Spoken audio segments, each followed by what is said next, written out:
एक और फोटो दिखा के मैं ये सारी चीज शामिक को हैंड ओवर कर दूंगा। ये एसीपी हैं दिल्ली पुलिस के, आप इनकी हालत देखिए, किस तरह इनको बेरहमी से मारा गया है। क्या ये छात्र नहीं थे? क्या ये एग्जाम दे के नहीं आए? क्या ये एजुकेशन सिस्टम से नहीं निकले? ये बता रहे हैं किस तरह भीड़ इनके ऊपर चढ़ गई थी और बड़ी मुश्किल से आप देख ही सकते हैं इनकी जान बची। लिटरली मॉब लिंचिंग हो सकती थी। क्या है एक इशू जो अपने आप या खड़ी हो गई या करा गया, लेकिन मन में तो लोगों के था ही कि भैया इसमें गड़बड़ है, करप्शन है, हमारे बच्चों का भविष्य जो है वो सुरक्षित नहीं है। उसको पकड़ लिया इन लोगों ने। अब उस इशू में आप किसी भी माता पिता को कन्विंस कर ही नहीं सकते हो कि सब कुछ ठीक है या हम ठीक कर देंगे, ऐसे बोल के नहीं हो। तो यूएस में क्या किया, वहां पे भी बाय द वे ऐसे इश्यूज थे, तो वहां पे उन्होंने क्या किया, एक मैचिंग का सिस्टम बना दिया, एंड इट इज जो आपका पहला चॉइस है आप उसी पे सीमित हो, आप दूसरा चॉइस नहीं ले सकते। और मैचिंग होता है काउंसलिंग में, और जो कॉलेज अलॉटेड है that's it, end of story. तो ये सारे सवाल और ये जो एक्सेस को कंट्रोल करके रेंट खींचने वाली बात होती है ना, इसको रेंट सीकिंग बोलते हैं, यानी घूस, ये वहां पे होता नहीं है। वही चीज आप यहाँ पे क्यों नहीं लागू कर सकते हो? तो मैंने दो उदाहरण दिए, एक सीबीटी का और एक ये जो मैचिंग का सिस्टम है, काउंसलिंग, ये वन वोट वन नेशन की बात कर रहे हैं। अरे आप one test one counselling one nation की बात भी है कि ये 3 स्तरीय है। पहले एक नए दल का गठन होता है, दल भी नहीं कहूंगा, एक ऑर्गेनाइजेशन सीजेपी, और उसमें कुछ युवा होते हैं जो सोशली माहिर हैं, सोशल मीडिया में माहिर हैं, उनको यूज करके एक रियल इशू को हाईलाइट किया जाता है और एक छोटा सा प्रोटेस्ट ऑर्गेनाइज करते हैं। ये था स्टेज 1, और उसमें वाकई में स्टूडेंट्स जुड़े थे क्योंकि उनको लगा था कि शायद हमारे प्रॉब्लम्स की अभी सुनवाई होगी, और उसमें हर तबके के स्टूडेंट्स थे, बाय द वे, गरीब थे, अमीर थे, हर तरह के लोग गए थे।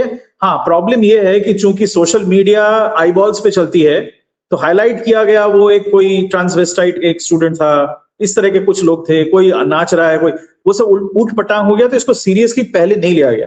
लेकिन उसके तुरंत बाद सोनम वांगचुक इसमें कूद पड़ते हैं। सोनम वांगचुक वो व्यक्ति है जो मेरे हिसाब से वो डीप स्टेट का एसेट है। Your wish is my command.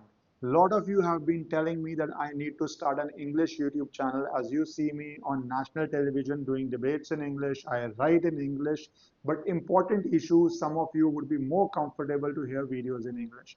So at least twice a week on my new English channel, either with a guest or conversation, or once a week covering the important issues, I would be posting on this channel in the original English audio. I may also put certain AI videos in English with translation so that you can get that experience also. So please shower your love there, your support there, and join this English YouTube channel. Thank you so much. और क्योंकि उसका पूरा अगर आप history देखें तो वैसे ही उसको बनाया, इज अ कंस्ट्रक्ट, और हमेशा उसकी जो मर्यादा है, उसकी जो प्रतिष्ठा है, उसको प्रोटेक्ट किया जाता है। कभी भी वो एक पॉइंट के बियॉन्ड आगे नहीं जाता है। अब भी उसने क्या किया, हंगर स्ट्राइक किया, लेकिन अब उसके जो स्टेटमेंट्स आ रहे हैं वो मॉडरेटेड हो गए हैं। वो कह रहे हैं कि सब मिलके बातचीत करो, ताकि वो लगे लोगों को कि ये व्यक्ति तो बड़ा रैशनली लॉजिकल बात कर रहा है, दैट गिव्स क्रेडिबिलिटी। तो वो कूद पड़ते हैं, और ये 20-21 दिन तक उन्होंने जो किया वो किया। तो उससे क्या होता है, इंटरनेशनल प्रेस का हाईलाइट पहुंच जाता है। जब इंटरनेशनल प्रेस का हाईलाइट होता है तो इंडियन मीडिया भी उछल पड़ती है, क्योंकि तब तक उनको उतना वो नहीं था। आप लोगों ने नोटिस किया, पहले 5-6 दिन में नोबडी इवन बॉदर्ड। उसके बाद सोनम वांगचुक के हंगर स्ट्राइक के बाद इंटरनेशनल मीडिया आ गई, ओके, और उसके पीछे पीछे फिर इंडियन मीडिया ने तूल देना चालू किया। फिर डिजिटल मीडिया में हम लोग जो हैं थोड़ा बहुत बात करते हैं, हम लोगों ने उसके बारे में बात करना चालू किया, तो ये धीरे धीरे हवा फैल गई।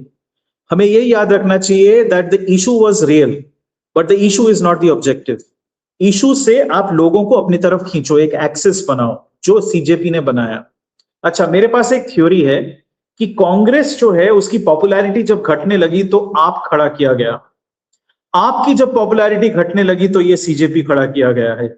ओके, हर बार एक इशू को पकड़ के ये किया जाता है। आपके टाइम पे वो आईएससी का था, इंडिया अगेंस्ट करप्शन, लोकपाल वगैरह वगैरह, वो सब था। अब ये एजुकेशन सिस्टम पे किया गया है। धर्मेश प्रधान का रेजिग्नेशन मांगने का ऑस्टेंसिबल इशू है, लेकिन इसके पीछे कुछ और चल रहा है। तो ये 3 स्टेज प्लान किया था। अभी पहला मैंने बता दिया स्टेज, इशू को उठाओ, लोगों को खींचो, उसको लेजिटिमाइज करो इन इंटरनेशनल आइज, ताकि यहां पे भी मीडिया उछलने लगे। हो गया। Stage 2, cause anarchy. यहां पे क्या हुआ है कि दिल्ली जो शहर है या शहरी क्षेत्र है एनसीआर, उसके अंदर हमको पता है जो दिल्ली से हैं, गांव हैं, कई बस्तियां हैं, और वो आप वहां के जितने भी बाहुबली हैं और जो कुछ लड़के वेले घूमते हैं उनको इकट्ठा करके आप हुजूम हमेशा क्रिएट कर सकते हो। एंड दीज आर लुम्पेन, यानी कि ये बदमाश सारे के सारे बदमाश भी नहीं है, कुछ तो ऐसे ही आ जाते हैं, चलो यार बहती गंगा में हम भी हाथ धो लें, पुलिसमैन का हेलमेट छीन लें, ना मिले तो एक आर्मरी उठा के ले आए, ठीक है, साइड मिरर तोड़ के ले जाएं। तो ये उचक्के किस्म के लोग, उनको भी इसमें शामिल कर लिया गया। इन्होंने क्या किया, जो प्रोटेस्ट नॉर्मली हो रहा था, ये तो मानना ही पड़ेगा कि उन लोगों ने कोई तोड़फोड़ नहीं करी थी पहले 20 दिन में। 20-21 जुलाई के रातों से ये चालू हुआ, ये सारे कूद पड़े, और ये वही लोग हैं जो खुद ने कभी ने नीट का नाम भी नहीं सुना होगा आधों ने, और ना ही उनका शिक्षा से दूर दूर तक कोई संबंध है, लेकिन ये लोग माहिर है एनार्की फैलाने में, और इनको संगठित किया गया। एक मेरे पास मैंने एक फॉरवर्ड मिला मुझे, कोई हैंडल है desidiva.exe बोल के, उसमें लिखा हुआ है कि अगर इंटरनेट सेवा को रद्द कर दिया जाए या मोबाइल सर्विस डिनायल हो, तब भी आप संपर्क कैसे करते हो। और ये 20 जुलाई की रात को निकला है, जब ये लोग संगठित होने लगे एनार्की फैलाने के लिए, क्योंकि सरकार का इमीडिएट नेक्स्ट स्टेप था कि इंटरनेट को स्लो कर दो या सर्विसेज को थोड़ा सा जैम कर दो, ठीक है, उन एरियाज में, और वही हुआ। उसमें दिया हुआ है कि ब्रायर बोल के एक मैसेजिंग सर्विस है, और एक और है जिसका नाम याद नहीं आ रहा है, जो आप बिना मोबाइल और इंटरनेट के भी आप वो सिर्फ वाईफाई या ब्लूटूथ से भी चला सकते हो, ठीक है। All you have to be in this line of sight, Bluetooth से आप मैसेजेस भेज सकते हो, so that allows you to congregate, gather people, ठीक है। तो ये किया गया, उसमें ये हिदायत दी गई थी आईफोन का कि अगर ड्रॉप हो गया, एक पॉइंट उसमें ये भी हिदायत थी कि अगर आपके पास मैप नहीं है, गूगल मैप नहीं है एक्सेस, आप पहले ना वो चैट जीपीटी डाउनलोड कर लें और उसमें से आप निकाल के सर्च करके निकल जाओ जहां से निकलना है।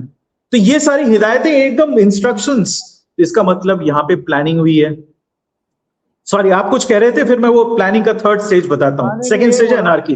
जैसे आजकल हो गया, जैसे आईफोन के अंदर एयर ड्रॉप था कि आपका कोई डॉक्यूमेंटेशन ही क्रिएट नहीं हो रहा, आपने एक आईफोन से दूसरे पे एयर ड्रॉप कर दिया, वही करके they are basically bypassing the government's ability to stop a mob और स्टॉप गैदरिंग लाइक दैट। जो लोग इंटेलिजेंस फेलियर, क्योंकि इस पे भी आइएगा, क्योंकि बहुत लोग सवाल उठा रहे हैं क्या कितना मैसिव इंटेलिजेंस फेलियर है, इतने लोग पहुंच कैसे गए, कैसे अंडर एस्टिमेट हो गया। बिल्कुल वही सबसे बड़ा सवाल है, क्योंकि जो छात्र प्रोटेस्ट कर रहे थे, ये छात्र थे वो, और कुछ ये कॉकरोच पार्टी के लोग थे, तब भी क्राउड कभी भी 5-10 हजार के ऊपर नहीं गई थी। एक दिन 15,000 पे गई थी जब वांगचुक का वो एकदम तुंग पे था, अदरवाइज क्राउड वही 5-10 हजार की थी। तो फिर जिस दिन जंतर मंतर से पार्लियामेंट भवन की ओर मार्च हुआ, वो सडनली क्राउड इतना स्वेल कैसे कर गया, और उसके अगले दिन 1 लाख तक की क्राउड कैसे आ गई, आए कैसे, वो गैदर कैसे किया, लोगों को पता क्यों नहीं लगा। पुलिस ने जो तैयारी की थी वो इनफ नहीं था, इसलिए अब 30 companies of RAF and CRPF are being called in. 30 companies मतलब 30,000 कोई छोटी संख्या नहीं होती है, ठीक है। 30,000 आप तभी लाते हो जब आपको पता है कि 1 लाख 2 लाख टाइप के क्राउड को कंट्रोल करना पड़ेगा।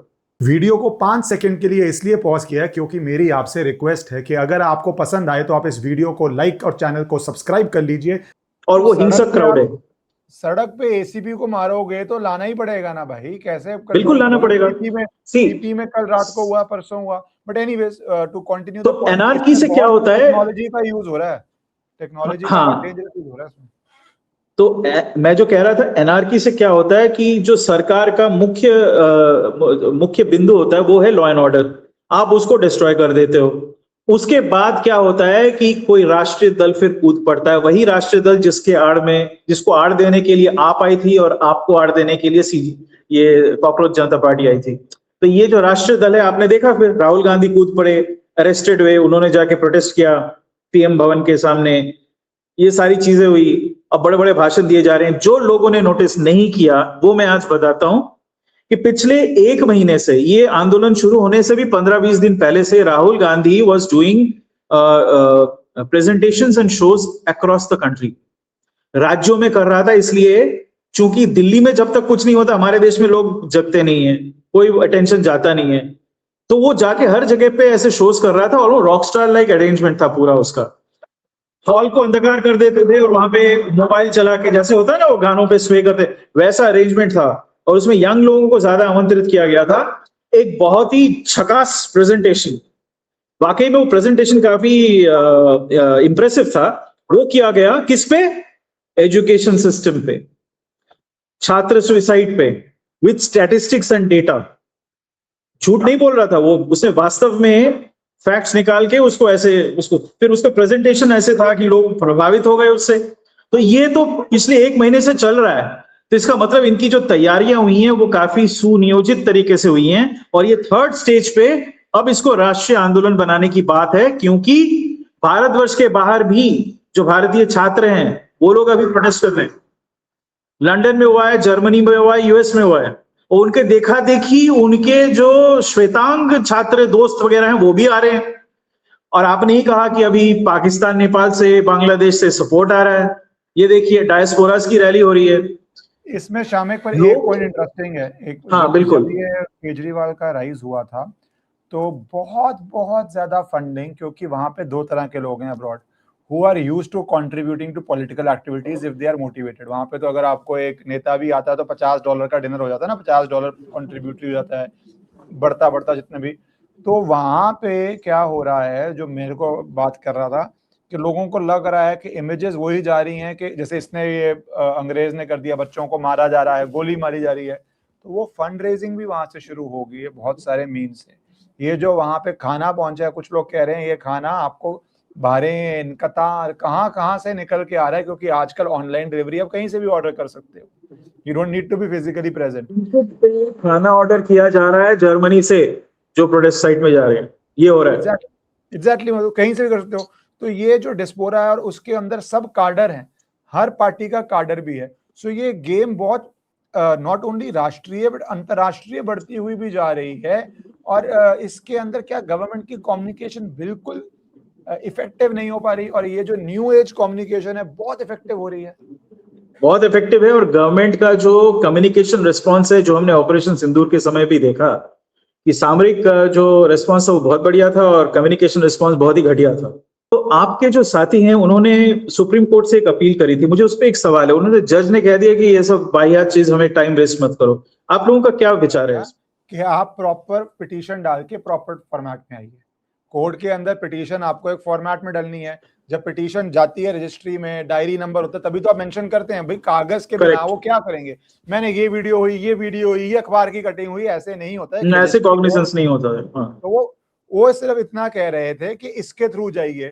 और दिल्ली हाई कोर्ट जो चीफ जस्टिस के बहुत केसेस में ऑर्डर है कि जो, जैसे वेस्ट बंगाल में जब था, जो नोडल हाई कोर्ट है वो देखेगा ना, because it is the best equipped to deal with the situation and the constitutional powers with the high court are no less. और वो वहां पे रोज सुनवाई हो रही है। सोनम वांगचुक को हाई कोर्ट नहीं, इवन दो गवर्नमेंट एग्रीड, एक हॉस्पिटल से दूसरे हॉस्पिटल भेजा ना हाई कोर्ट ने। जब पुलिस की ब्रुटैलिटी की बात हो रही है उस पर भी हाई कोर्ट ने सुनवाई करी, नोटिस भी हुआ इशू, तो वो हो रहा है। बट अब क्या हो गया, हर चीज को आप किस तरह लिखते हैं, वो कितनी देर में वायरल हो जाता है, एंड एक्सप्लेनेशन उसके बाद आप देते रहिए, कोई फायदा नहीं होता। ये एक वो सिलेक्टिव इन्होंने एक अंश लेके ऐसे ही इसको फिर बड़ा चढ़ा के नमक मिर्च लगा के कह दिया। ओके, बहुत ही दुर्भाग्यपूर्ण बात है।